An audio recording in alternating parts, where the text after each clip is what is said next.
di bait kudusnya. Saat umat mencari wajahnya,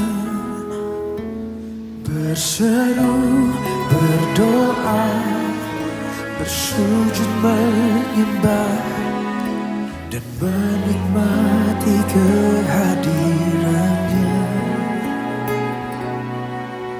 Tuhan mau dekat dengan umatnya yang datang dengan senang hatinya.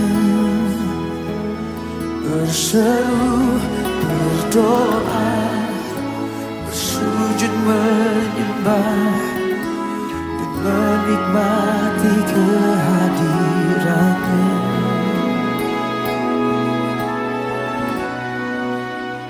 Hadiratmu memenuhiku, hadirat kudusmu penuhi baitmu, dan ku tersungkur menyembahmu. Yang ku nampak hanya kemuliaan-Mu.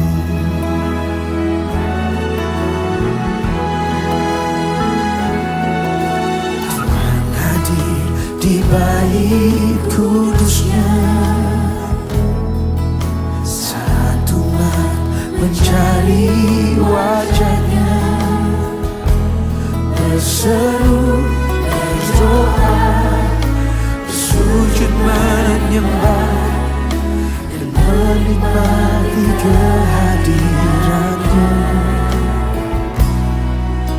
Tuhan mau dekat dengan umatnya yang datang dengan senang hatinya. Berseru, berdoa, bersujud menyembah dan menikmati kehadirannya. Hadirat-Mu, hadirat-Mu memenuhiku, hadirat kudus-Mu penuhi baitmu, dan ku tersungkur menyembah-Mu. Yang ku nampak hanya kemuliaan-Mu. Oh, hadirat-Mu memenuhiku, hadirat kudus-Mu penuhi baitmu, dan ku tersungkur menyembah-Mu. Yang ku nampak hanya kemuliaan-Mu. Oh Jesus, oh kami semua Kau Yesus.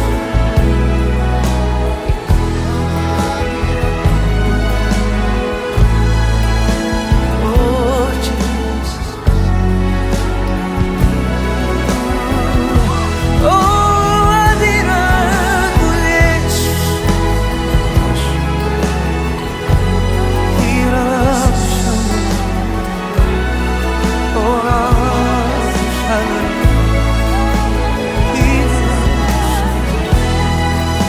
Oh yes,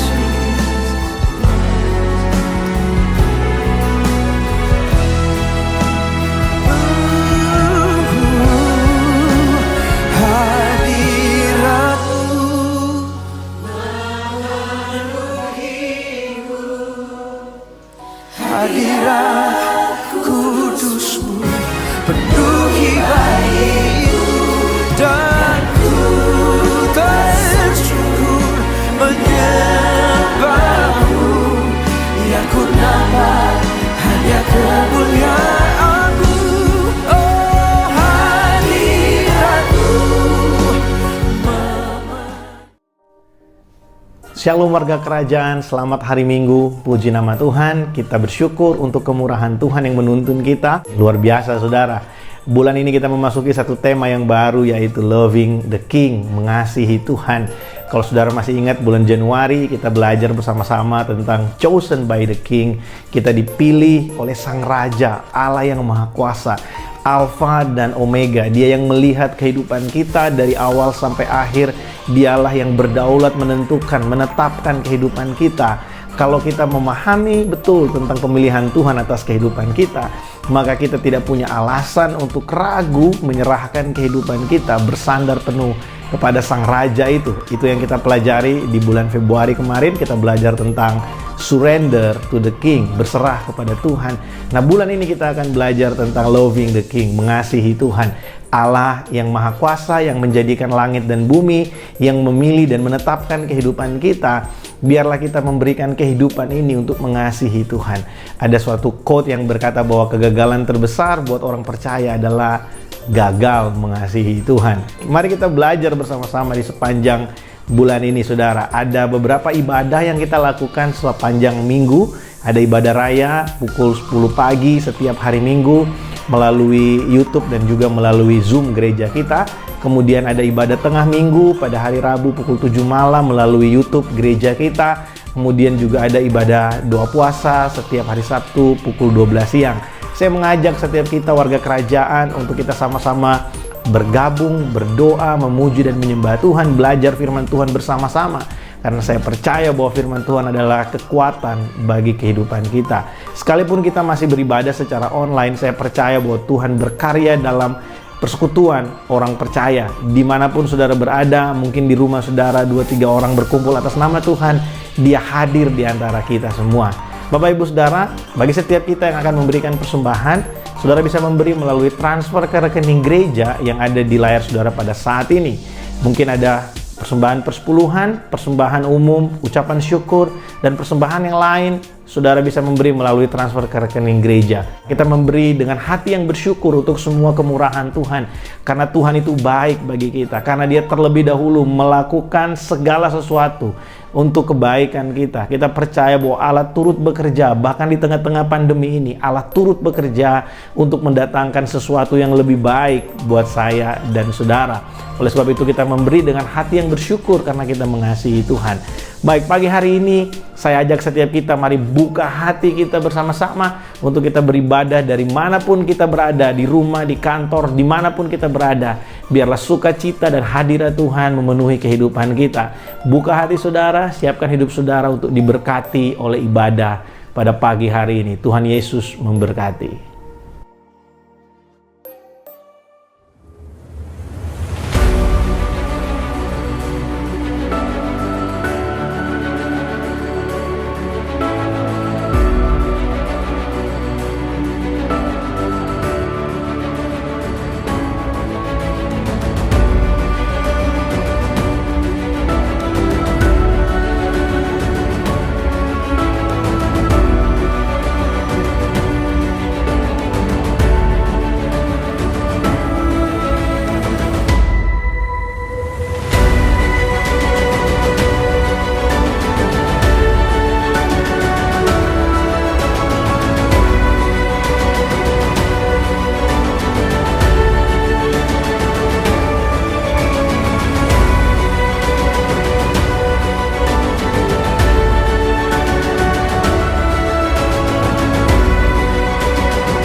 Shalom warga kerajaan, selamat siang. Kita bersyukur untuk kebaikan Tuhan. Kita boleh berjumpa kembali dalam ibadah doa puasa pada siang hari ini. Mari kita siapkan seluruh kehidupan kita untuk kita memuji dan menyembah Tuhan bersama-sama. Dari manapun kita berada saudara, saya yakin dan percaya waktu kita menyembah dengan kesungguhan, kita tidak sedang menyaksikan tayangan YouTube biasa, tapi mari kita beribadah bersama-sama dimanapun kita berada siang hari ini. Mari kita berdoa. Tuhan, terima kasih, kami bersyukur untuk kebaikan-Mu. Kami bersyukur untuk anugerah-Mu yang berlimpah bagi kami.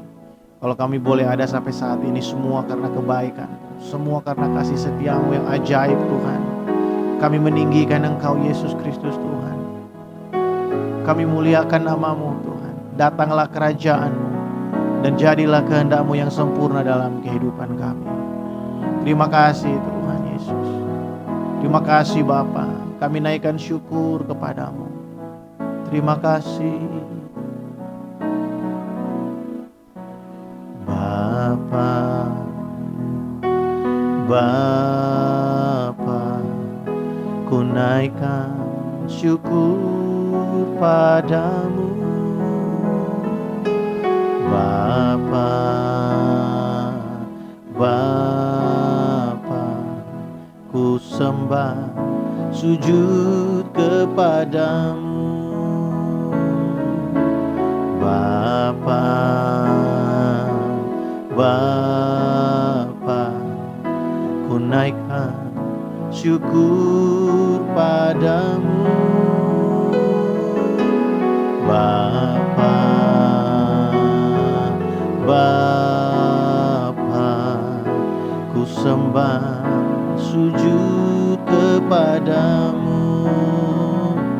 Sungguh besar dan kudus namamu Bapa, ku selalu puji namamu. Besar setiamu, rahmatmu di dalam hidupku Bapa, ku mengasihimu.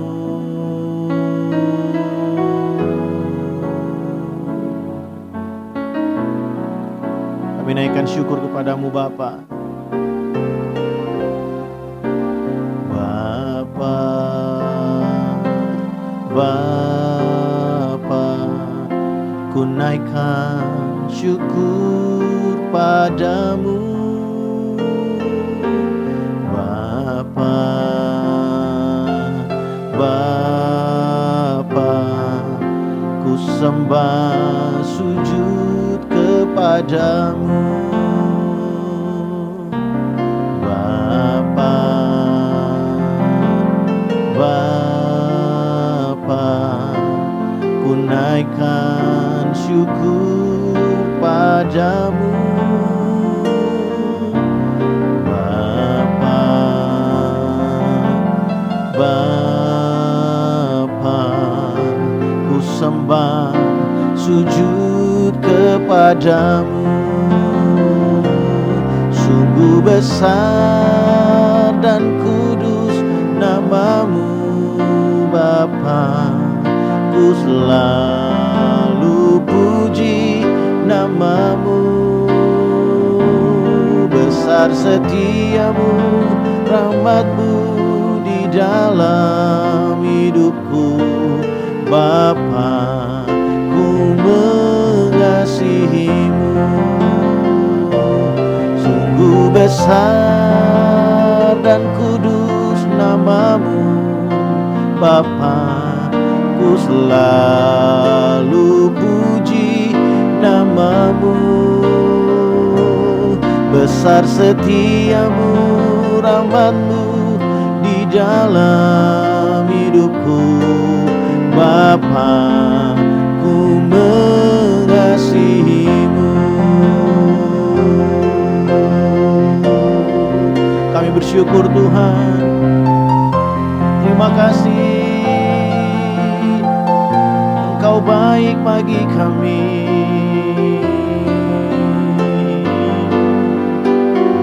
Kami selalu tinggikan namamu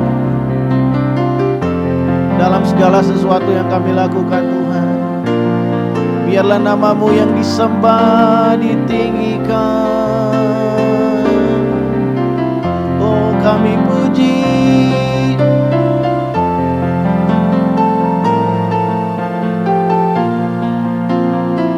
Terima kasih Tuhan. Kami naikkan syukur kami untuk segala perbuatan-Mu yang ajaib Tuhan. Engkau dahsyat dalam hidup kami. Oh,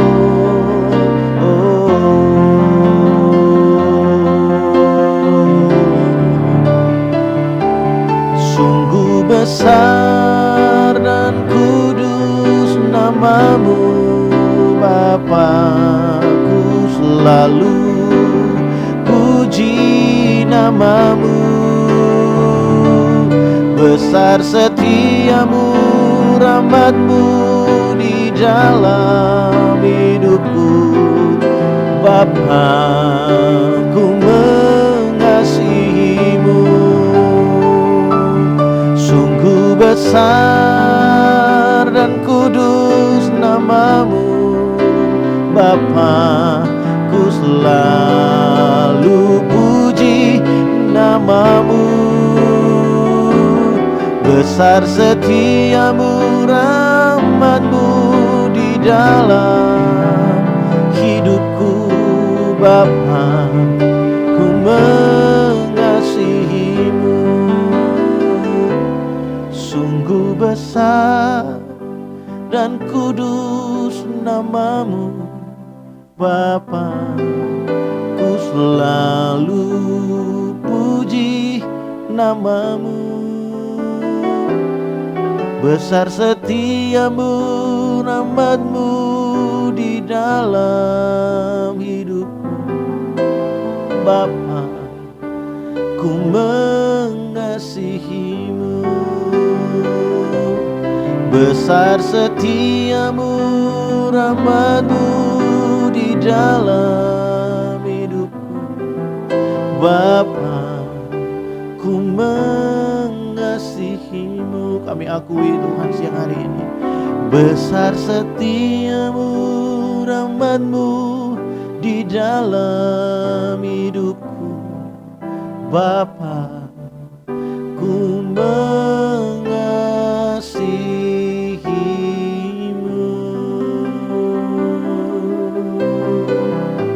Kami sembah,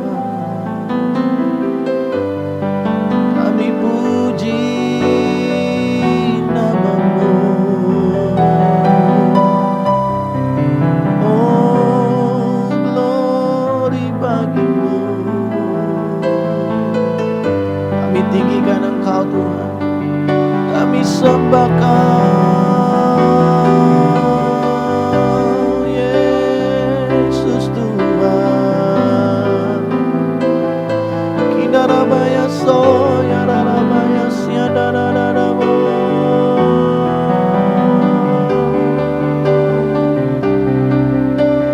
Kindarabaya seniadarabo. Kami berikan segala pujian bagi Engkau. Kami naikkan segala puji bagimu, sembah bagimu. Ya Rabba, ya Rabba, Rabba, Rabba, Rabba, Rabba, Rabba, Rabba, Rabba. Indah dadadabo. Indah Rabba, Rabba, Rabba, Rabba, Rabba, Rabba, Rabba. Kami sembah Kau.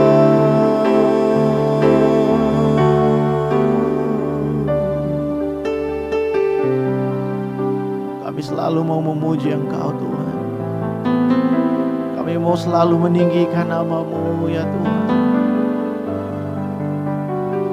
Sebab daripada mula datang semua yang ada dalam hidup kami.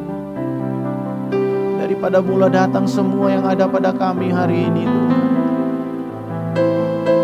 Kaulah sumber segala sesuatu dalam hidup ini Tuhan.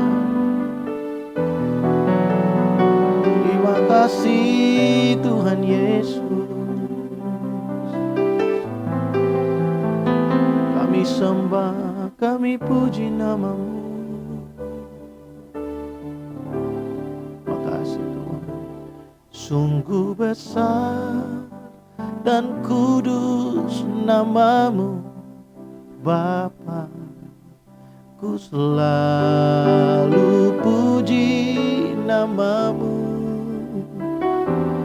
Besar setiamu, rahmat-Mu di dalam hidupku.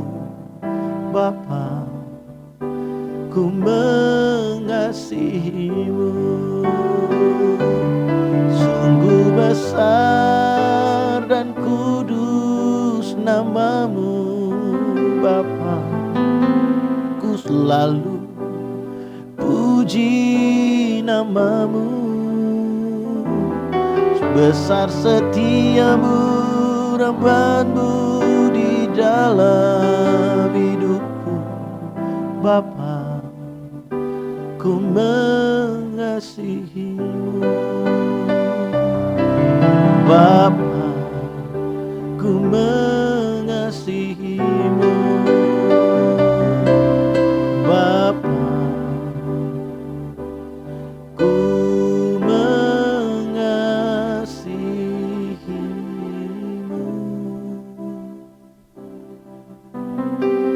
Terima kasih untuk pagi hari ini, siang hari ini Tuhan. Kami buka hati kami bagi Engkau. Berbicaralah, menguatkan setiap hati, pulihkan yang terluka Tuhan. Biar setiap kami dibangkitkan untuk kami mengasihi Engkau. Datanglah kerajaan-Mu, jadilah kehendak-Mu dalam hidup kami seperti di sorga. Dalam nama Yesus kami berdoa, haleluya, amin.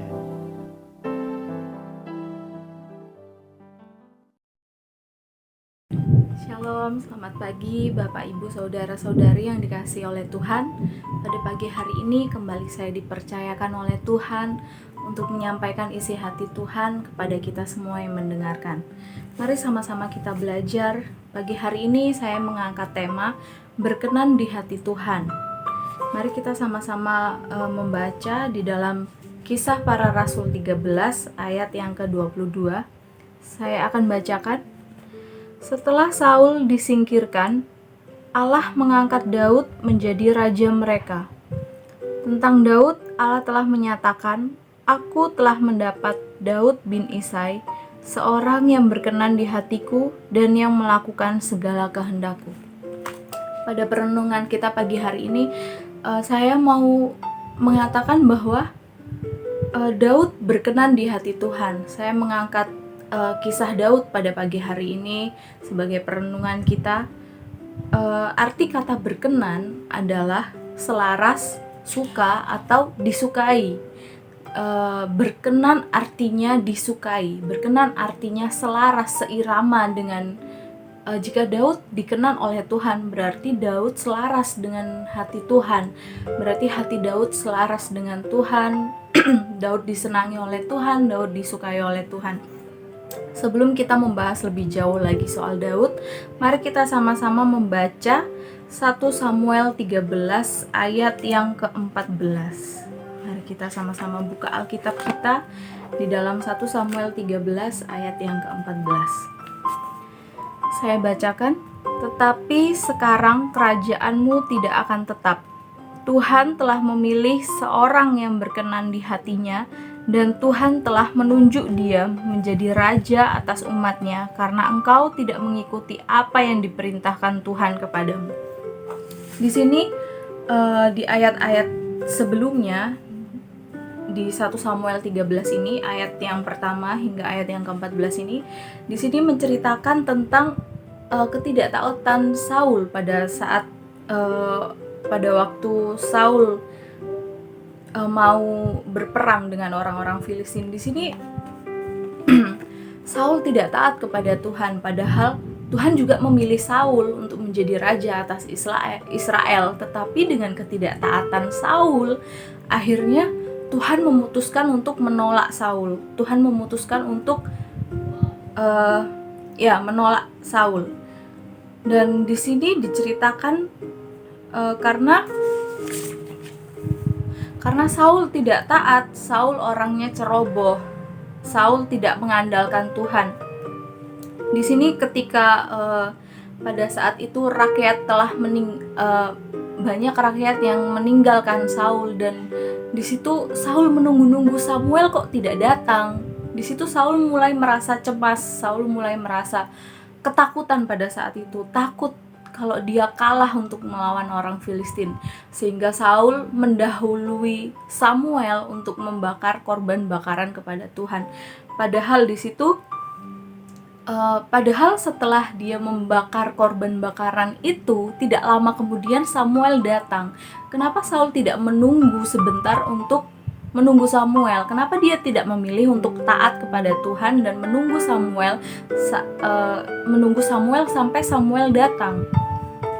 Di sini dapat kita pelajari bahwa mungkin seringkali di tengah masalah persoalan dalam hidup kita, kita merasa ditinggalkan sendiri oleh orang yang kita percayai. Mungkin kita mengharapkan seseorang, tetapi seseorang itu malah mengecewakan kita, seseorang itu malah mengecewakan kita, meninggalkan kita, sehingga akhirnya kita mengambil keputusan kita sendiri. Kita tidak mau menunggu keputusan Tuhan. Kita melakukan apa yang menurut kita baik, tetapi belum tentu menurut Tuhan itu baik. Di sini hal itu yang dilakukan oleh Saul. Saul tidak mau menunggu Samuel, sehingga dia melakukan menurut kehendak hatinya sendiri. Dia tidak taat kepada Tuhan, padahal sebelum Saul dipilih menjadi raja, ada syarat yang diberikan oleh Samuel pada saat itu, yaitu di 1 Samuel 12 ayat yang ke-14, asal saja kamu takut akan Tuhan, beribadah kepadanya, mendengarkan firman-Nya dan tidak menentang titah Tuhan, dan baik kamu maupun raja yang akan memerintah kamu itu mengikuti Tuhan Allahmu. Di sini suatu peringatan yang suatu syarat yang diberikan oleh Samuel pada saat itu kepada orang-orang Israel, bahwa kamu harus menuruti titah Tuhan, kamu harus setia kepada Tuhan, kamu harus beribadah kepada Tuhan. Mungkin ya Saul setia kepada Tuhan, mungkin Saul beribadah kepada Tuhan, tetapi Saul tidak menuruti titah Tuhan, Saul tidak menuruti perintah Tuhan, Saul tidak taat kepada Tuhan, dan bahkan Saul tidak mengandalkan Tuhan. Dia memiliki rasa ketakutan tersendiri. Dia hanya menganggap Tuhan sebagai, yang penting aku bakar ini, korban bakaran untuk Tuhan supaya aku menang melawan orang Filistin. Aku nggak mau menunggu Samuel, aku bisa sendiri kok. Nah, di situ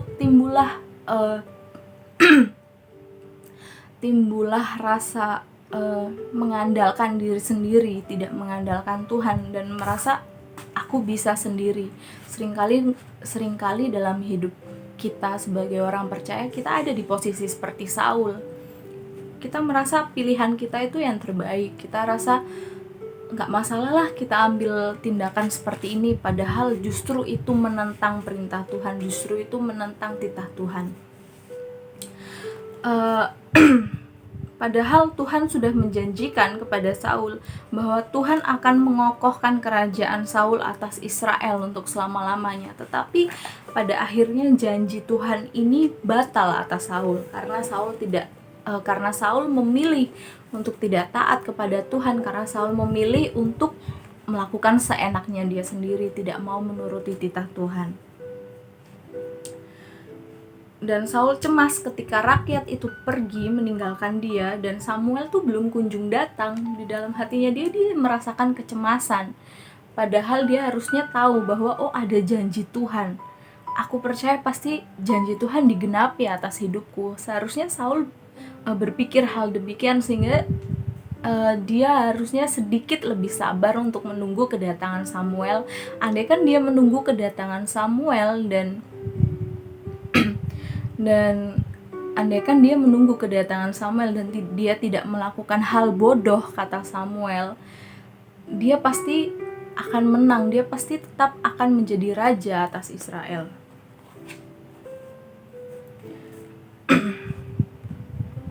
Lalu bahkan dikatakan Tuhan menyesal memilih Saul menjadi raja. Itu ada di 1 Samuel 15 ayat yang ke-11. Mari kita baca bersama-sama.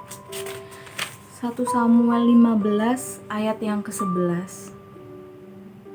Aku menyesal karena aku telah menjadikan Saul raja, sebab ia telah berbalik daripada aku dan tidak melaksanakan firman-Ku. Maka sakit hatilah Samuel dan ia berseru-seru kepada Tuhan semalam-malaman. Jadi jangan sampai Tuhan menyesal memilih kita. Jangan sampai Tuhan menyesal telah mempercayakan sesuatu hal yang Tuhan sudah percayakan bagi kita untuk kita lakukan, untuk kita laksanakan, untuk kita lakukan, untuk kita apa yang menjadi kerinduan Tuhan, apa yang Tuhan mau, apa yang Tuhan sudah rencanakan dalam hidup kita. Jangan sampai Tuhan menyesal karena kita tidak menuruti kehendak Tuhan, kita tidak menuruti firman Tuhan, bahkan kita tidak menuruti tita-tita Tuhan. Lalu pada saat Samuel mengurapi Daud orang yang Tuhan pilih untuk menggantikan Saul, pada saat itu usia Daud masih remaja, dan bahkan dikatakan ya banyak hamba-hamba Tuhan yang bilang Daud masih imut-imut karena dia masih berusia 17 tahun pada saat ia diurapi. Tetapi pada saat ia diurapi, dia tidak padahal dia tahu dia akan menggantikan Saul sebagai raja, tetapi dia tidak cerita ke semua orang, aku diurapi Tuhan, aku diurapi Tuhan, aku diurapi Tuhan. Tidak, dia menyimpannya di dalam hati. Dia mengimani bahwa hal itu pasti akan terjadi dalam hidupnya. Namun apa yang membuat Daud berkenan di hati Tuhan? Mengapa Tuhan memilih Daud padahal Daud masih remaja? Mengapa Tuhan tidak memilih kakak-kakak Daud yang pandai berperang pada saat itu? Mengapa Tuhan memilih Daud yang hanya menjadi gembala kambing domba ayahnya pula?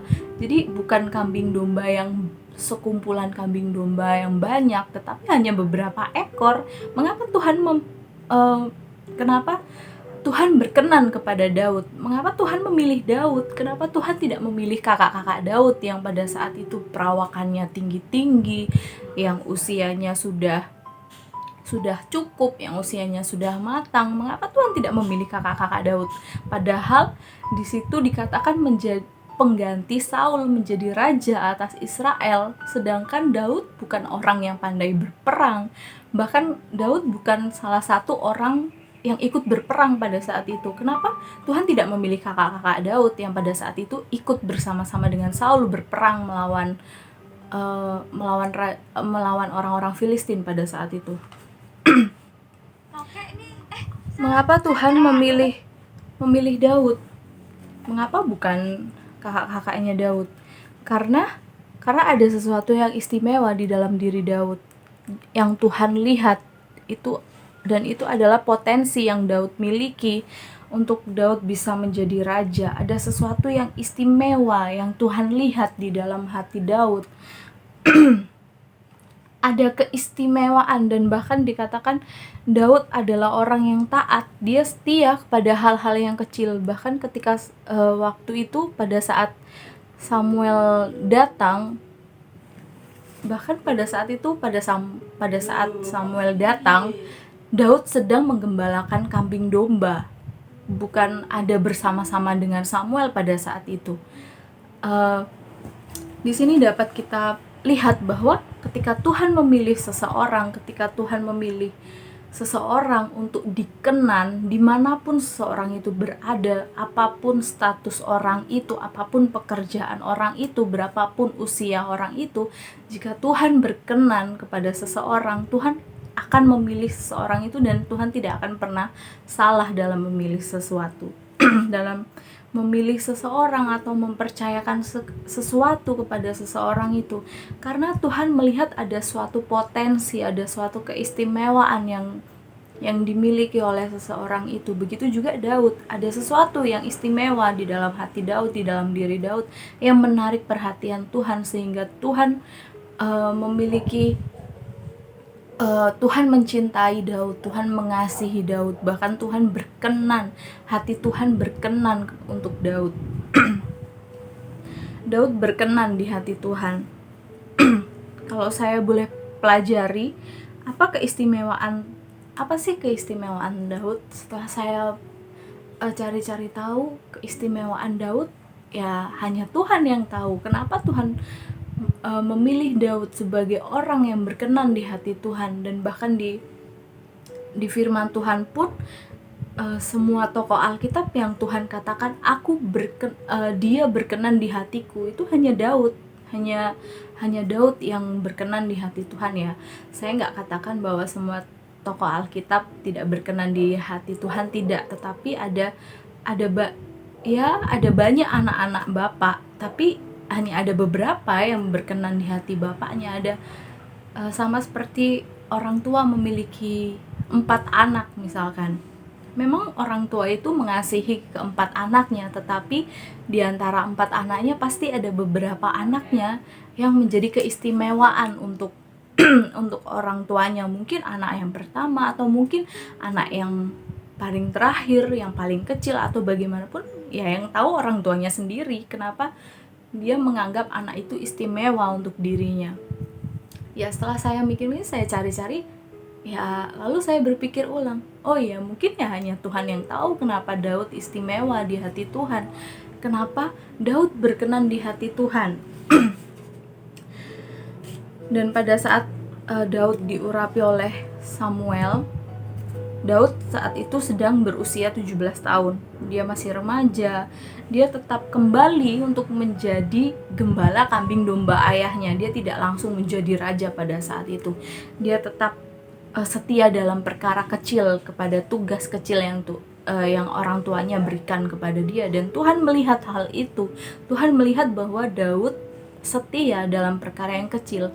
Di situ dia menjaga kambing domba ayahnya yang hanya beberapa ekor dengan setia, dengan penuh pengorbanan, dengan penuh perjuangan. Dia harus menghadapi singa yang hendak memakan kambing domba ayahnya.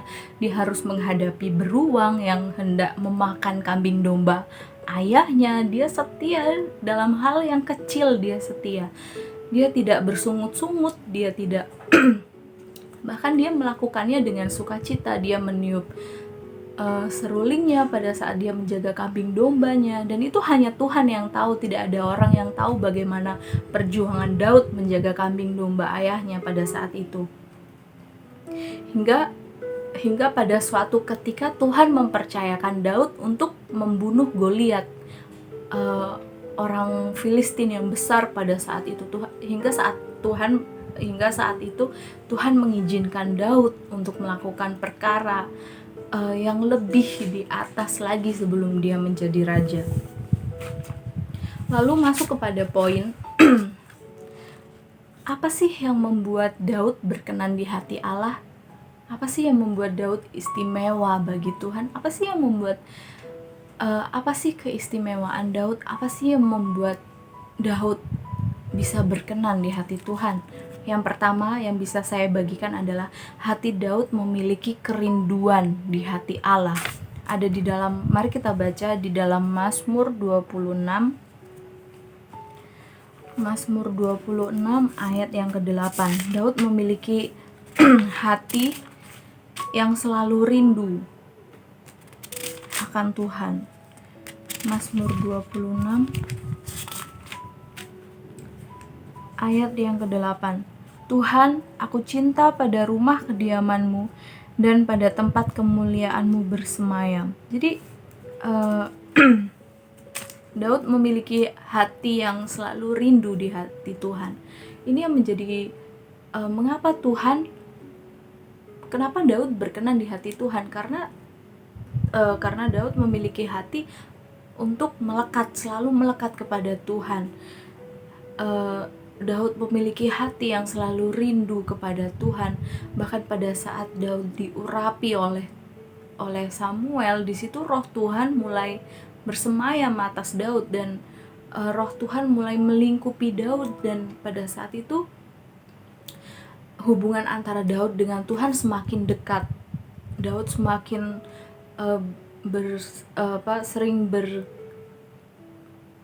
Daud sering memberikan waktu untuk Tuhan. Daud sering berkomunikasi dengan Tuhan. Daud sering berdoa. Daud membangun hubungan yang intim dengan Tuhan. Daud benar-benar mencintai hadirat Tuhan.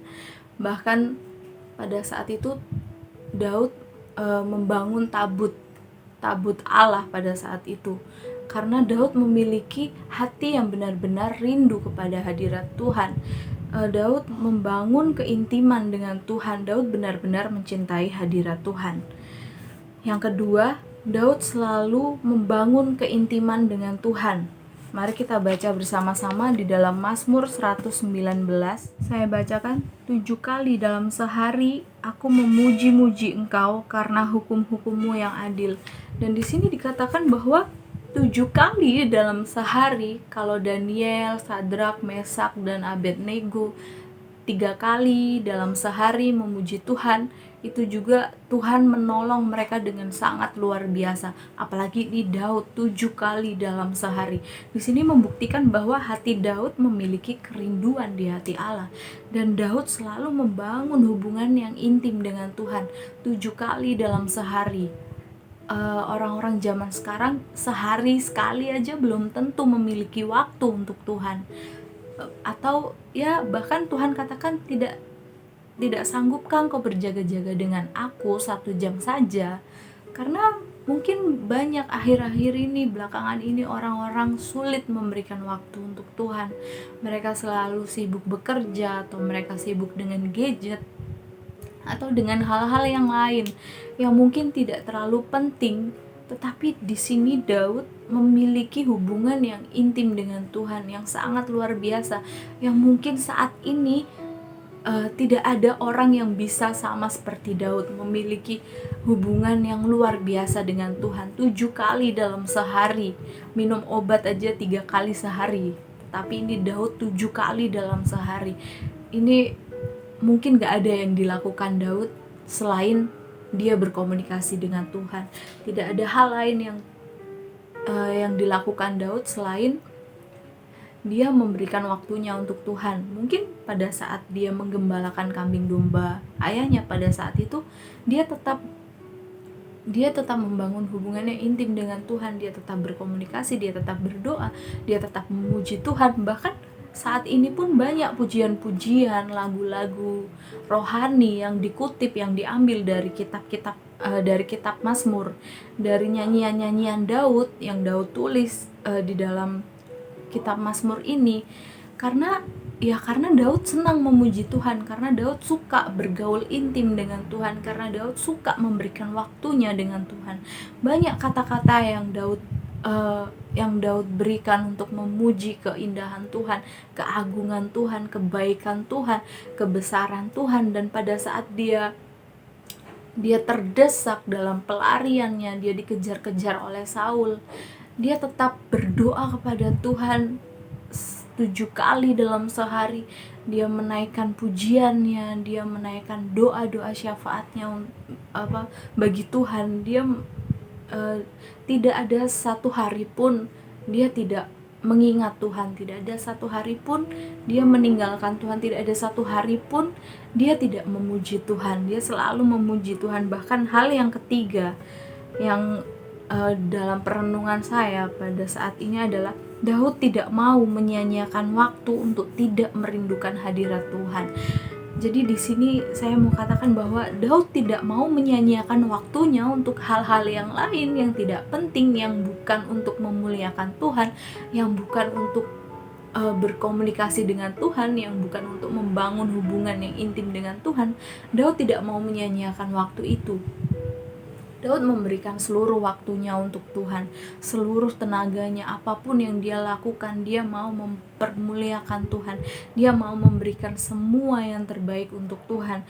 Bahkan waktu yang terpenting adalah dia duduk, dia berkomunikasi dengan Tuhan, dia merendahkan dirinya untuk berdoa kepada Tuhan.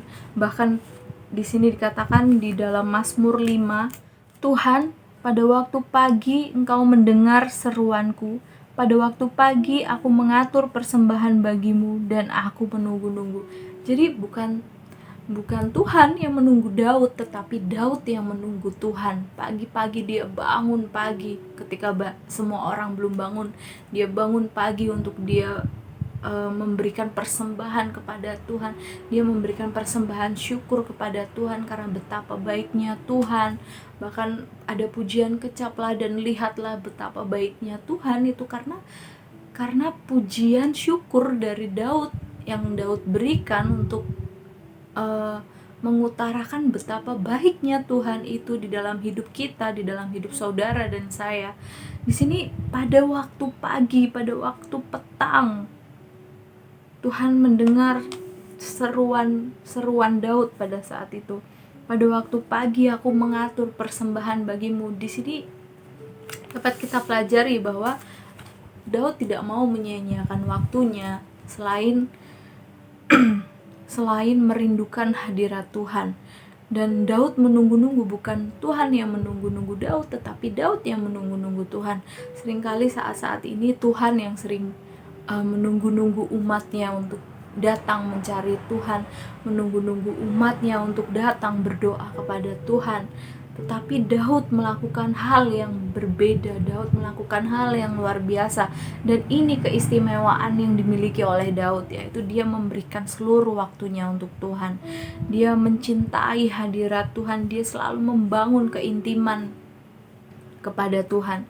Dan hal yang terakhir yang saya mau bagikan adalah Tuhan adalah Raja bagi Daud. Itu dapat kita lihat di dalam Mazmur 5 ayat yang ketiga. Mari kita baca bersama-sama. Perhatikanlah teriakku minta tolong, ya Rajaku dan Allahku, sebab kepadamulah aku berdoa. Lalu di Mazmur 44 ayat yang kelima. Engkaulah Rajaku dan Allahku yang memerintahkan kemenangan bagi Yakub.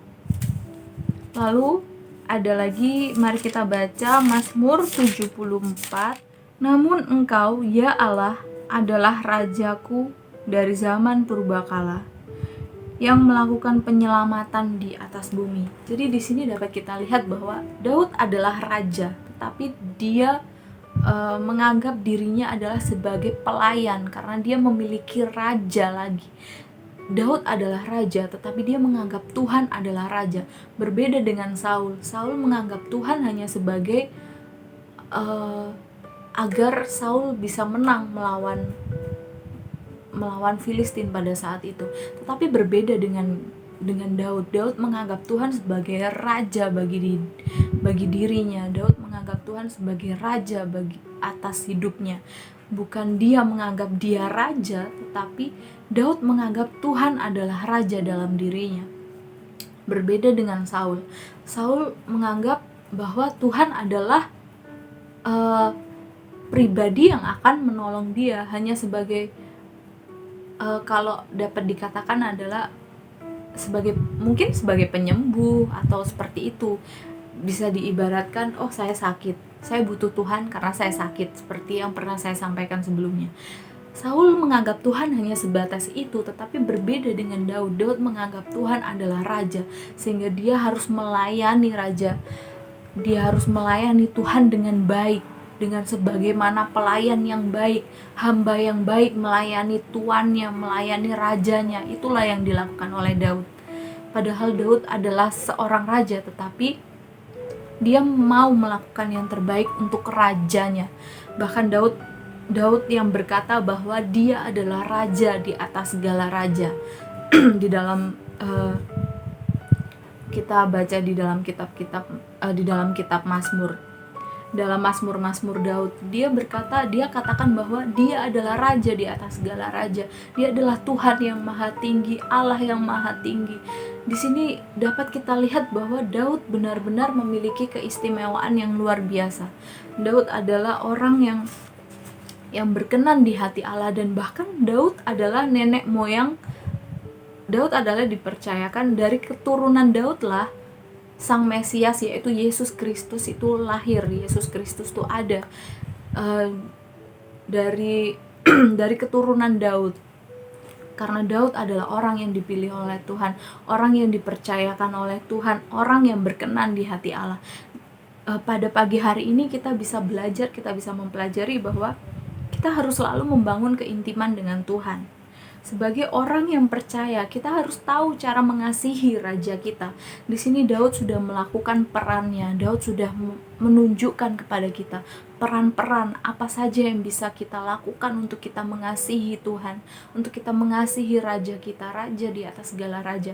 Jika Daud seorang raja saja melakukan hal yang luar biasa, apalagi kita sebagai anak-anak Tuhan, sebagai orang-orang yang percaya kepada Tuhan, kita harus menunjukkan peran-peran kita juga sebagai orang-orang yang kita katakan kita mengasihi Tuhan, kita mengasihi Raja. Daud memiliki kasih yang besar untuk Tuhan, kasih yang luar biasa untuk rajanya, sehingga Daud berkenan di hati Allah, sehingga Daud berkenan di hati Tuhan, karena Tuhan melihat bahwa hati Daud benar-benar mengasihi Tuhan, hati Daud benar-benar mengasihi Raja yaitu Tuhan. Hati Daud benar-benar tahu bagaimana dia harus menunjukkan caranya agar terbukti bahwa dia mengasihi Tuhan, seperti yang saya bawakan kemarin, bahwa ketika kita mengasihi Tuhan, kita harus menunjukkannya dengan cara yang nyata, dengan hal-hal yang nyata. Ya, inilah yang dilakukan oleh Daud. Daud membuktikan kepada Tuhan bahwa dia benar-benar mengasihi Tuhan dengan cara dia memiliki kerinduan, hatinya memiliki kerinduan untuk mencintai hadirat Tuhan. Daud selalu ingin membangun keintiman dengan Tuhan. Daud tidak mau menyia-nyiakan waktunya untuk tidak merindukan hadirat Tuhan. Dan Daud menganggap Tuhan adalah rajanya. Dia mengasihi Tuhan dengan sepenuh hatinya. Dia mengasihi Tuhan dengan sepenuh kekuatan dan jiwanya. Saya yakin Daud adalah orang yang istimewa, yang hatinya full heart untuk Tuhan. Saya yakin ya mungkin sulit bagi kita untuk kita bisa seperti Daud, tetapi yang Tuhan mau adalah kita tahu bagaimana kita menunjukkan bahwa kita mengasihi Tuhan. Kita harus tahu kita harus memiliki hati yang selalu mengasihi Tuhan Raja kita seperti Daud, sehingga kita berkenan di hati Tuhan. Syarat utama untuk kita dikenan oleh Tuhan adalah dengan cara kita mengasihi Tuhan dengan sepenuh hati. Kita mengasihi Tuhan dengan seluruh kekuatan kita, seluruh pengetahuan kita, seluruh kemampuan kita, seluruh kekuatan kita. Kita harus mengandalkan Tuhan. Kita harus menunjukkan bahwa kita benar-benar mengasihi Tuhan, agar kasih kita kepada Tuhan itu adalah kasih yang terbukti, bukan kasih yang pura-pura atau hanya sekedar omongan saya mengasihi Tuhan, tetapi benar-benar saya mencintai Tuhan, saya mengasihi Tuhan dengan cara saya memiliki hati yang rindu kepada Tuhan, saya membangun keintiman dengan Tuhan, saya tidak mau menyia-nyiakan waktu untuk tidak mencari hadirat Tuhan, untuk tidak merindukan hadirat Tuhan. Saya mau Tuhan adalah Raja saya, dan saya mau mencintai Tuhan dengan sepenuh hati saya. Saya mau mengasihi Tuhan dengan apapun yang saya dapat lakukan untuk membuktikan bahwa benar-benar saya mengasihi Tuhan. Dari sini kita bisa belajar bahwa saya percaya Tuhan mengasihi semua orang. Tuhan mengasihi semua anak-anaknya. Tetapi ada beberapa anak-anaknya yang menjadi anak spesial, anak kesayangan bagi Tuhan.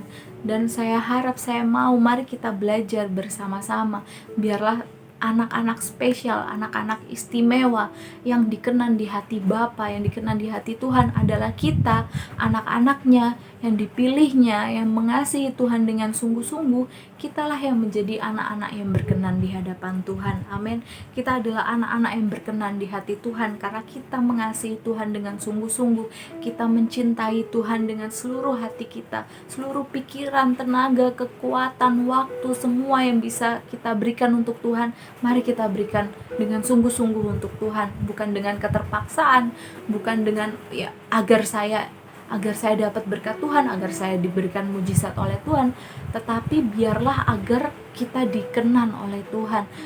Karena Tuhan melihat hati kita, Tuhan tahu sampai kedalaman hati kita, apakah kita benar-benar sungguh mengasihi Tuhan, ataukah kita hanya pura-pura mengasihi Tuhan.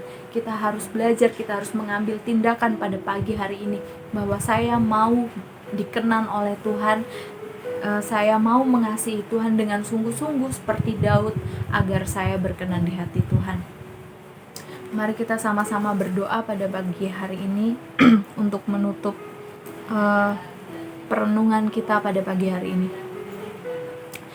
Bapa di dalam kerajaan surga, kami bersyukur Tuhan jika pada pagi hari ini pesan Tuhan sudah tersampaikan Tuhan, di mana Tuhan Daud menjadi orang yang dikenan oleh Tuhan. Hati Tuhan berkenan atas Daud Tuhan. Beberapa hal Tuhan kami boleh belajar, kami boleh mendengar Tuhan. Kami mau melakukan apa yang sudah menjadi pesan Tuhan pagi hari ini bagi setiap kami Tuhan, pribadi lepas pribadi. Kami mau memiliki hati yang rindu dengan hadirat Tuhan. Kami mau memiliki hati yang taat, hati yang intim dengan Tuhan. Kami mau memberikan waktu kami yang terbaik untuk Tuhan. Jika Daud mampu memberikan 7 kali dalam sehari Tuhan, kami mau lebih dekat lagi Tuhan kepadamu. Kami mau lebih banyak lagi Tuhan memberikan waktu kami. Ampuni kami Tuhan jika saat-saat ini mungkin kami kurang memberikan waktu kami untuk Tuhan. Tapi kami mau Tuhan Yesus, kami mau berubah Tuhan, kami mau diperbaharui Tuhan. Kami mau sering Tuhan berkomunikasi dengan Tuhan. Kami mau sering Tuhan memberikan waktu untuk Tuhan. Waktu yang terbaik bukan dengan keterpaksaan Tuhan, tetapi dengan kerelaan hati kami Tuhan. Karena kami mengasihi Engkau Tuhan Yesus. Kami mau memberikan waktu kami yang berharga, yang terbaik untuk Tuhan. Untuk mendengarkan perintah Tuhan, untuk menuruti firman-Mu Tuhan, untuk menjadi anak yang taat Tuhan, anak yang mengasihi Engkau ya Bapa di surga. Terima kasih Tuhan, terus bentuk kami Tuhan dengan kebenaran-kebenaran firman-Mu.